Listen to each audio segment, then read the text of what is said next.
नमस्ते। मेरा नाम है अंशुमान और यहाँ पे हम लोग अभी इकोनॉमिक सर्वे जो अभी आया है रिसेंट का उसको हम लोग चर्चा कर रहे हैं। और first time on this planet इस इकोनॉमिक सर्वे को पूरा इतना डिटेल में समझाया जाएगा। ठीक है।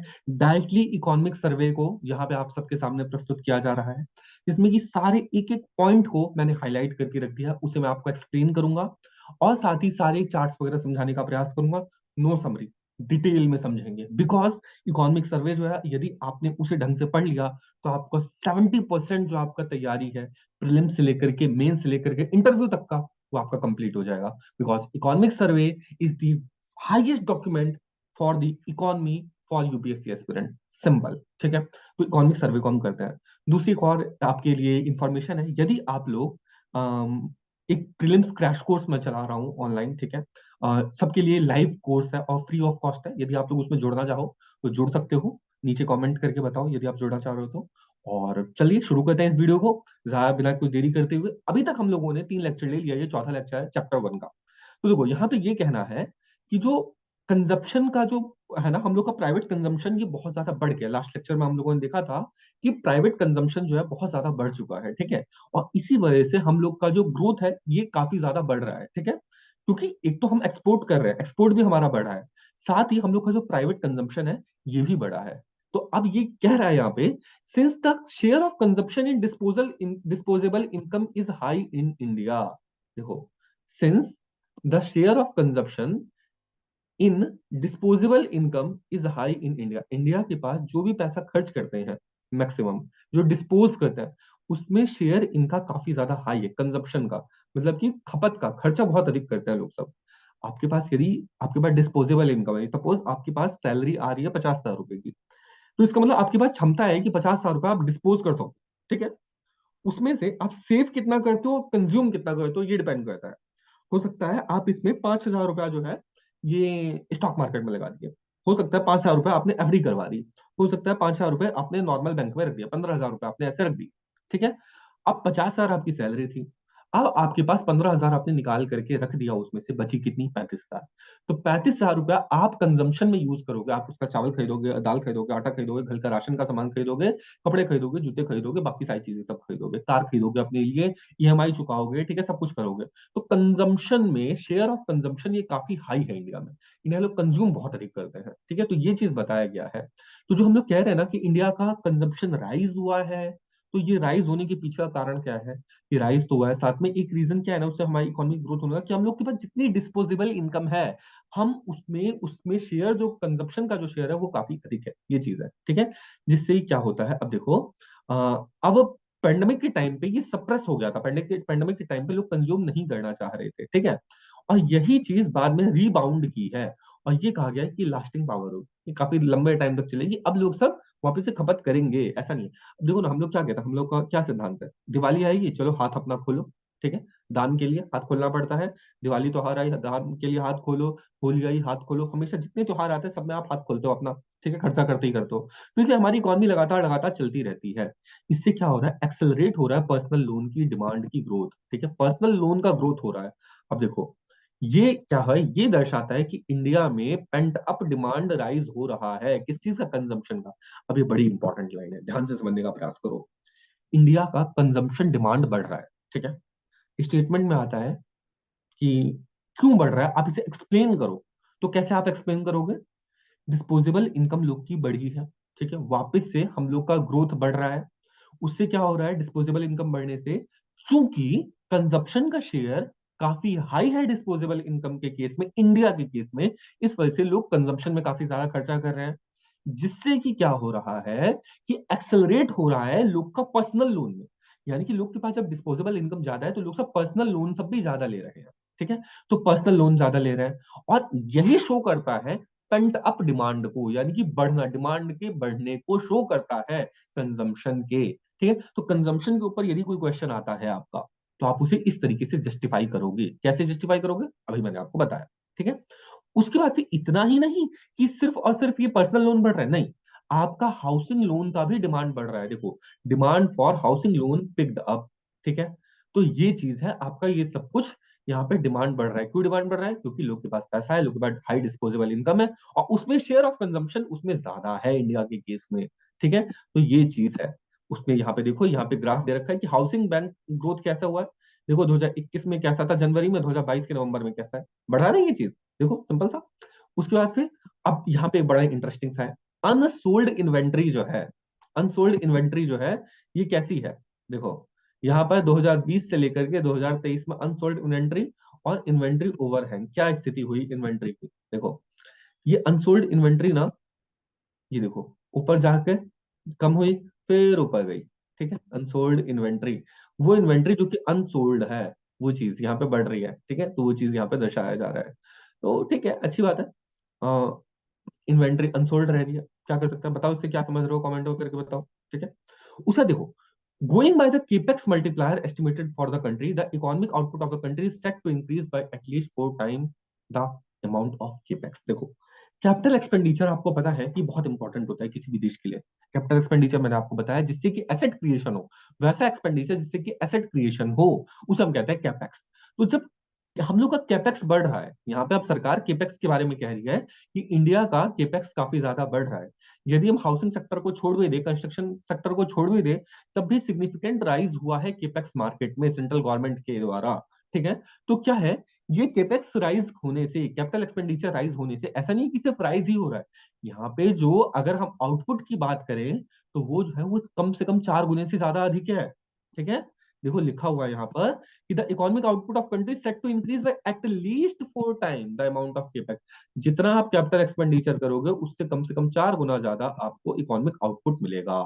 ठीक है, ये चीज कह रहे हैं। तो कैपिटल एक्सपेंडिचर के ऊपर क्वेश्चन है तो आप क्या कह सकते हो, कि ऐसे कह सकते हो आप कि कैपिटल एक्सपेंडिचर जो है बढ़ रहा है। ठीक है, हम लोग लगातार कई सालों से, यहाँ पे देखो, यहाँ पे क्या लिखा हुआ है, टोटल कैपिटल एक्सपेंडिचर जो है 2012 के फिजिकल ईयर से लेकर 2022 तक में हर साल 13% की रेट से बढ़ रहा है। यानी कि कैपिटल एक्सपेंडिचर पहले अगर सपोज 4 लाख करोड़ था, अब 12 लाख करोड़ हो चुका है। ठीक है, तो ये लगभग 13% का हर साल का इंक्रीज देखने को मिल रहा है इधर कैपिटल एक्सपेंडिचर में। ठीक है, तो हम कैपिटल एक्सपेंडिचर को बहुत ज्यादा बढ़ा रहे हैं।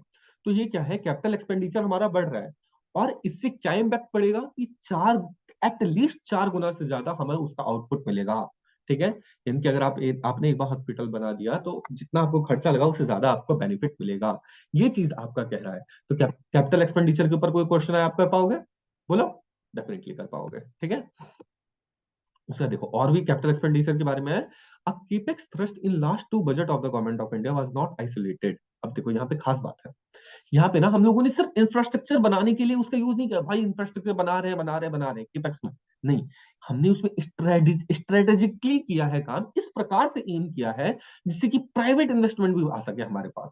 ठीक है, यानी कि हम लोग पहले क्या करते थे कि हम लोगों ने सपोज कि हमें कोई कैपिटल एक्सपेंडिचर करना है, सोचिए किस चीज में करें, चलो रोड बनवा देते हैं, चलो पुल बनवा देते हैं, चलो ब्रिज बनवा दिया।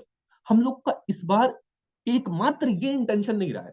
इस बार हम लोग को कैपिटल एक्सपेंडिचर के पीछे ये भी रीजन रहा है कि हम लोग चाहते थे कि स्ट्रेटेजिकली हम एम करें प्राइवेट फंडिंग को, प्राइवेट इन्वेस्टमेंट को, उसकी क्राउडिंग इन हो।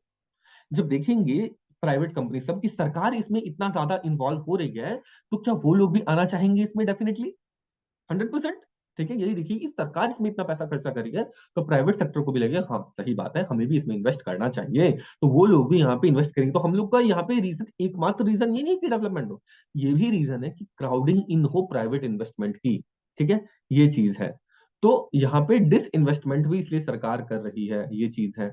By the vacation of non strategic PSC, public sector enterprises, public sector enterprises का नॉन स्ट्रेटेजिक जो है। ठीक है, अब जैसे एटॉमिक न्यूक्लियर वाले को नहीं करेगी है। ठीक है, तो पीएससी जो नॉन स्ट्रेटेजिक है उनका डी इन्वेस्टमेंट करना चाह रही है, जिससे कि कैपिटल एक्सपेंडिचर यहाँ पे प्राइवेट लोग भी करें, प्राइवेट लोग भी आए उसमें। तो ये चीज है कहना। ठीक है, उसका भी कहना है significant increase in capex budget. ठीक है, as its high rate of spending. First देखो कैपेक्स जो बजट है ये इंक्रीज किया गया 2023 में। ठीक है, और स्पेंडिंग भी काफी ज्यादा की जाएगी। ठीक है, एक तो कैपेक्स बजट काफी ज्यादा इंक्रीज किया गया, ऊपर से क्या है, बजट इसमें स्पेंडिंग भी की जाएगी। साथ ही में पता है ये ऐसा क्यों हो रहा है? क्योंकि जो डायरेक्ट टैक्स का जो रेवेन्यू कलेक्शन है ना, वो हाईली बुयोयांट है। अब मैं आपको समझाऊंगा। और जीएसटी कलेक्शन जो है वो भी काफी ज्यादा बुयोयांट है, जिससे क्या होता है हम फुल एक्सपेंडिंग कर पाते हैं केपेक्स बजट में। ठीक है, फिजिकल डेफिसिट में रहते हुए। बड़ा इंपॉर्टेंट, बड़ा ही इंटरेस्टिंग, बड़ा ही मजेदार लाइन है। समझो क्या है, हम लोग का ना, अगर आप कहोगे कि हम लोग ये बहुत ज्यादा कैपिटल एक्सपेंडिचर कर रहे हैं, तो कैपिटल एक्सपेंडिचर करने में आखिर हो क्या रहा है, हम कैसे कर पा रहे हैं। आपको खर्चा करने के लिए कहीं ना कहीं से तो पैसे चाहिए। ठीक है, पैसा आपके पास आ कहां से रहा है, तो इसमें ये दर्शाए कि हम लोग का जो भी यहाँ पे टैक्स कलेक्शन है, टैक्स रिवेन्यू कलेक्शन है, डायरेक्ट टैक्स का जो कलेक्शन है, बोयांट, हाईली बोयांट है। बोयांट मतलब तैरना, तैरने को कहते हैं। ठीक है, यानी कि वो काफी ऊंचाई पे है, काफी बढ़िया वो चल रहा है, बढ़िया कलेक्शन हुआ है, जबरदस्त कलेक्शन हुआ है। तो हमारे पास जब कलेक्शन बढ़िया है तो हमारे पास खर्चा करने के लिए बहुत कुछ है। ठीक है, साथ ही जो हमारा जीएसटी कलेक्शन हुआ है वो भी ऑल टाइम हाई पे है। ठीक है, जिससे कि ये हमारे पास ये पावर देता है कि हम फुल्ली एक्सपेंड कर पाए, पूरा खर्चा कर पाए केपेक्स बजट का। ठीक है, जितना हम चाहते हैं उतना खर्चा कर पाए। और इसमें एक बात है, यदि हम अपने औकात से बढ़ करके खर्चा करते तो क्या होता, फिजिकल डेफिसिट हम लोग का होता। यहाँ पे फिजिकल डेफिसिट भी जो तय किया गया है, उसी डेफिसिट का, बजटेड फिजिकल डेफिसिट के तय के वाले में ही हम रहेंगे। ठीक है, और साथ ही क्या है, प्राइवेट सेक्टर इन्वेस्टमेंट भी बढ़ रही है, तो वहां से ही पैसे आ रहे हैं, तो पैसा आने के इतने सारे तरीके हो गए, बहुत सारे। ठीक है, मजा आ गया। ठीक है, तो कैपिटल एक्सपेंडिचर आपको आज हम लोगों ने बहुत ही डिटेल में समझा है कि कैपिटल एक्सपेंडिचर क्या होता है, कैसे होता है, ट्रेंड क्या रहा है। तो कैपिटल एक्सपेंडिचर का हम लोगों ने सब कुछ देखा। अब देखो यहाँ पे क्या, ये ग्राफ शो कर रखा है उसी चीज का, कि कैपिटल एक्सपेंडिचर कैसे डबल हो गया है पिछले 5 सालों में। ठीक है, कैसे डबल हो गया। और जो प्राइवेट इन्वेस्टमेंट है ये भी बढ़ी है, देखो 2.8 से 3.3 पे गई है। बीच में घट भी गई थी कोविड के टाइम पे, ठीक है, घट गई थी, बट फिर ये वापस से बढ़ रही है। तो प्राइवेट इन्वेस्टमेंट भी है, और साथ ही यहाँ पे गवर्नमेंट स्पेंडिंग तो देख लो डबल हो चुकी है पिछले 5 सालों में। ये चीज है। पूछा दी ये टैक्स कलेक्शन कैसे रहा है, तो अप्रैल से नवंबर के बीच में देखो डायरेक्ट टैक्स कितना ज्यादा ये हुआ है। 2019 में कितना था, 20 में कितना था, ठीक है, 21 में, 22 में, 23 में, कैसे इंक्रीज कर रहा है ये। ठीक है, देख रहे हो ये चीज कैसे इंक्रीज कर रहा है ये चीज। तो ये क्या है, बुयोन टैक्स कलेक्शन, ये डायरेक्ट टैक्स के केस में, और ये जीएसटी के केस में ये इंक्रीज कर रहा है, राइज कर रहा है लगातार। ठीक है, बीच में एक बार घटा था, लेकिन वैसे ये बढ़ रहा है। बीच में एक बार घटा था, हाँ, लेकिन ये वैसे बढ़ रहा है। तो कॉन्स्टेंटली इंक्रीजिंग कह दे तो ये गलत हो जाएगा। ठीक है, बट वैसे जनरल कहेगा इंक्रीज में तो हाँ डेफिनेटली आप मेंस में इसे कोट कर सकते हो इस चीज को। ठीक है, उसे पे कह रहा है रिवेन्यू एक्सपेंडिचर जो है इसमें लिमिटेड ग्रोथ हुआ। अब देखो यहाँ पे क्या कहना है कि हम लोग का कैपिटल एक्सपेंडिचर तो डबल से ज्यादा हुआ है, किंतु जो रिवेन्यू एक्सपेंडिचर है ना, वो धीरे धीरे ग्रो किया है, लिमिटेड ग्रोथ हुआ है। 12.9 से लेकर के 20 पे पहुंचे हैं। ठीक है, यानी कि यहाँ पे 13 टू 26, 26 के राउंड होना चाहिए था, 25.8 पे होना चाहिए था लगभग ये।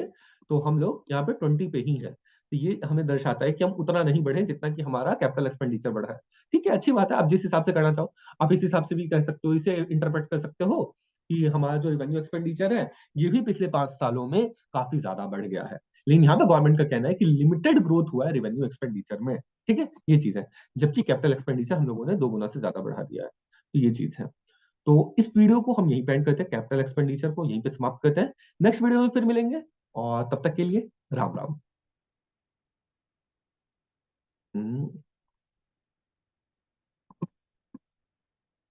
अरे